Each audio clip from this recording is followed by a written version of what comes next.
CM గాని CM మన back end CM Lokesh గారికి ఒక ప్రశ్న. మీరు ఏం చదువుకున్నారు సార్? స్టాన్ఫోర్డ్ యూనివర్సిటీలో ఏం కోర్సులు చేశారు సార్?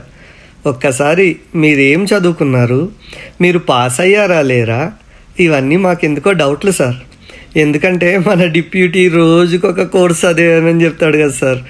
ఇంటర్మీడియట్లో సిఈసి, హెచ్ఈసి, ఎంఈసి, అసలు 10th ఫెయిల్ అయినాడో పాస్ అయినాడో కూడా తెలియని పరిస్థితి సార్.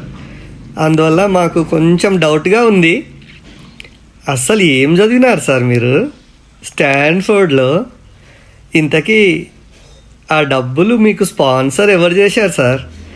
ఎందుకంటే మన రాష్ట్రంలో ఒక ఆటో రిక్షా వాడిని అడిగినా నేను ఈరోజు 2 గంటలు ఎక్కువ శ్రమిస్తాను, నైట్ డ్యూటీ చేస్తాను, ఎందుకంటే మా బాబుకు స్కూల్ ఫీజు కట్టాలి అని ఎంతో కష్టపడతాడు సార్.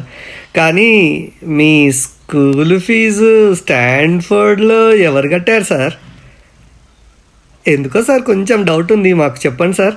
మీరు ఏం చదివారు, మీరు అసలు ఏ కోర్స్ చేశారు, పాస్ అయ్యారా లేదా, ఒక సర్టిఫికేట్ వదిలి దానికి ఎవరు స్పాన్సర్ చేశారో చెప్తే.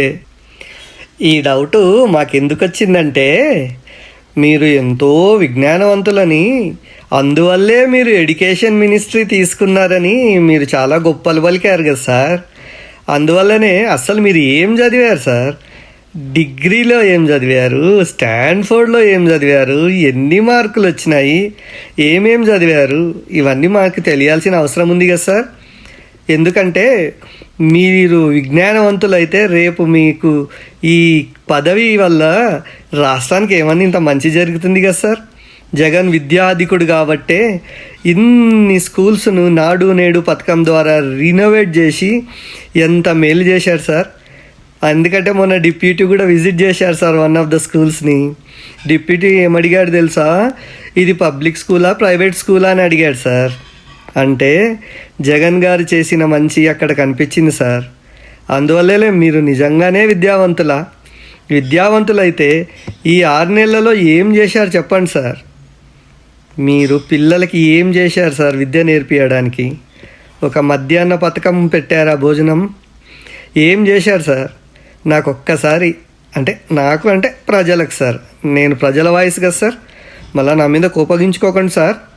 ఎందుకంటే మీరు ఇప్పుడు ఎంతో కోపంగా ఉండి అందరినీ ఎవరైతే మిమ్మల్ని అడుగుతున్నారో అందరినీ అరెస్టులు చేస్తున్నారంట కదా సార్. అందరూ భయపడి పారిపోతున్నారు సార్. మీడియాని అలా చేయకండి సార్. మీడియా స్వతంత్రంగా ఉన్న రోజునే కదా సార్ మన భవిష్యత్తు బాగుంటుంది. దయచేసి మీరు ఈ చిల్లర పాలిటిక్స్ మానేసి మీ పోర్ట్ఫోలియోకి న్యాయం చేయండి సార్. పిల్లలకు న్యాయం చేయండి సార్. వాళ్ళ విద్యా విధానాన్ని మెరుగుపరచండి సార్. వాళ్ళకి పుస్తకాలు, బ్యాగులు, స్కూల్ ఫీజులు కావలసిన అన్నీ సమకూర్చి వాళ్ళని విద్యాధికులను చేయండి సార్. ఇంగ్లీష్లో మాట్లాడే పిల్లలను తయారు చేయండి సార్. ఎందుకంటే మీరు స్టాన్ఫోర్డ్లో చదివారు కదా సార్, మీకు ఇంగ్లీష్ యొక్క ప్రాముఖ్యత బాగానే తెలిసి ఉంటుంది కదా సార్. ఎందుకంటే మీరు ఇంగ్లీష్లో మాట్లాడినప్పుడల్లా ప్రతి విద్యార్థికి మనసు పులకరించిపోతుంది సార్, ఎంత గొప్ప చదువు చదివారు అని. అందువల్లనే ప్లీజ్ ఏమనుకోకుండా ఒకసారి మీరు కోర్స్ ఏం చేశారు, ఆ కోర్సులో ఉన్న కాంటెంట్ ఏంటి, మీకు ఎన్ని మార్కులు వచ్చాయి, అత్యవసర మార్కులా లేకుంటే ఫస్ట్ క్లాస్ పాస్ అయ్యారా సార్ మీరు? అది మాకు తెలిస్తే రేపొద్దున ఈ రాష్ట్ర పిల్లల భవిష్యత్తు ఎలా ఉంటుందో కూడా మాకు తెలుస్తుంది సార్. ప్లీజ్ సార్ ఏమనుకోకండి సార్. ఎందుకంటే ఇది మన రాష్ట్ర పిల్లల భవిష్యత్తుకు సంబంధించింది కదా సార్ మీ పోర్ట్ఫోలియో.